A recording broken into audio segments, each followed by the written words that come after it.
నా నా భావజాలం కమ్యూనిస్ట్ భావజాలంగా ఉంటుంది.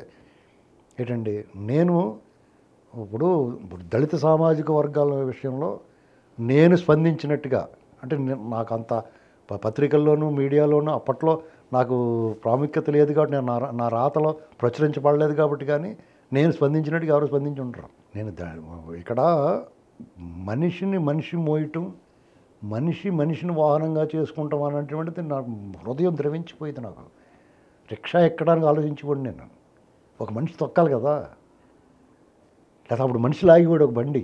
అవును, అది నేను చూస్తున్నప్పుడు నేను ఎక్కలేదు, కానీ అది నేను చూసినప్పుడు పాత సినిమాల్లోనూ లేదా కథల్లోనూ చూసినప్పుడు హృదయం ద్రవించి ఒక మనిషిని చేయటమా, ఒక మనిషి మలాన్ని ఒక మనిషి ఎత్తటమా, ఎంత దౌర్భాగ్యం ఇది అనేటువంటిది నేను దాన్ని తీవ్రంగా కలత చెందివ్వండి. నేను అంటే ఇప్పుడు ఈ విషయాన్ని స్థానిక నాయకత్వం గుర్తించాలి కదా. ఇక్కడ మీకు ఒకటేనండి, ఏ కులాల మధ్యన వైరం వచ్చినప్పుడు ఇది సెన్సిటివ్ మ్యాటర్. ఇది నిజంగానే